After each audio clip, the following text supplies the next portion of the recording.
Hi booktubers, so I'm here with a very belated book haul for you. I've got 11 books right now. I haven't gotten books in a very long time with the exception of stuff that I've gotten on my Kindle, but these are the ones that I've managed to acquire over the last couple months. Yeah, so, okay, the first 3 books I actually already had on my Kindle, but these were given to me as a gift from somebody at work. I appreciate the sentiment, but considering I'd already told them that I had read the series, I don't really know why they went out and bought me the actual physical copies of the books, but whatever. Yeah, a friend of mine at work got me the 50 Shades of Grey series. 50 Shades of Grey, 50 Shades Darker, 50 Shades Freed. Yeah, so, yeah. Like I said, you know, it was sweet of them to get them for me, but yeah, I already read them. But you can't have too many books, in my opinion. Okay, the next book I got was one that I actually bought at work, and I got it for $3. And the only reason I got it was because it was $3. I've actually attempted to read this book a couple times, and I haven't been able to get into it, but I'm hoping for better luck next time. And is The Host by Stephanie Meyer. Part of the reason it was $3 is because, you know, it's all dirty and, yeah, it's not in the best shape, but $3 is $3. So yeah, hopefully someday I will actually get through this book.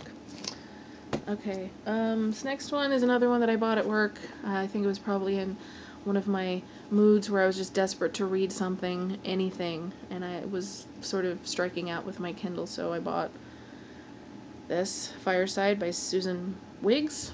Never read anything by her, and as I've said a million times, I don't really like contemporary romance with the exception of a couple of authors, so I'm not really sure when I will get around to this, but there you go. I have actually already read this book. It's funny because when I went to look it up on Goodreads, I saw that I read this book from June of 2010 until May of 2011. So it actually took me over a year to read this book. And it wasn't because I didn't like it, it was because it was so intense at times that I had to like take breaks. But I kept going back to it. But I decided, since the sequel is coming out in October, which I already have pre-ordered, and I'm really excited about it, that I was going to slowly make my way through a reread of this before the sequel comes out. And is The Passage by Justin Cronin. This is a really, really, really, really great book, kind of along the lines of The Stand by Stephen King.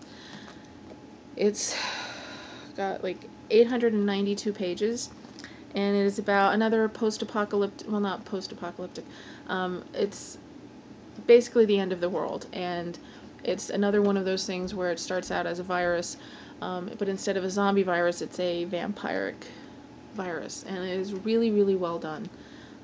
It's sort of 2 books in one, because the first third of the book, actually the first 300 pages of the book, tells you how the end of the world happened, and then the remaining 600 pages tells you about how people tried to build up society again. So it's a really great book. Highly recommend it.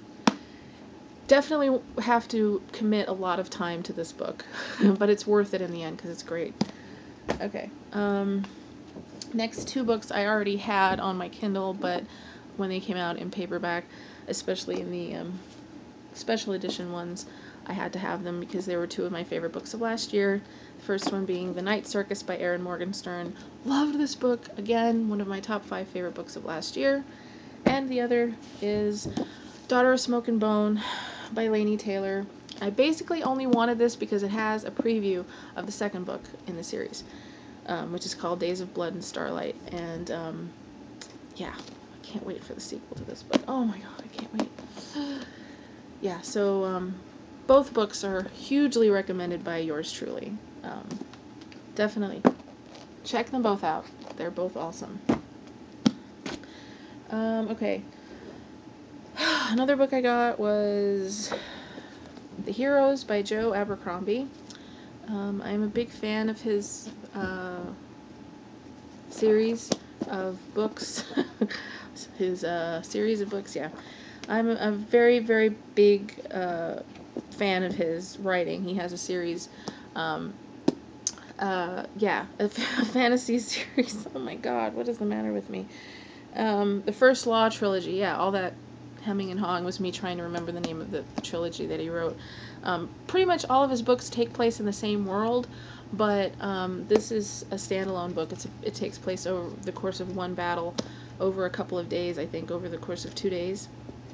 And yeah, he's an awesome fantasy writer. He's, his books have a lot of humor in them, but as, you know, has just about everything you could want in a fantasy book.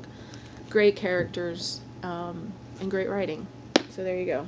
And then the last two books, I bought The Name of the Wind by Patrick Rothfuss, and then the second book in the series, which is called The Wise Man's Fear. This enormous, humongous book. How many pages is this? 999 pages. Yeah. So far, I've only read this, and this has become one of my favorite books of all time. I have not read this yet. As I said in my reading update video, it takes him a really long time to write these books, and God only knows when the third one is going to come out, so I've kind of been saving this one. But yeah, such a great series. Again, if you like fantasy, definitely check them out. So yeah, that's pretty much it. Not very exciting this time, but yeah, I figured since it's been so long since I did a video, I might as well do, put up 2 in one day, man. Okay, so that's pretty much it. If you guys have any questions or comments, please show me some love, and as always, I will talk to you later. Happy reading, guys.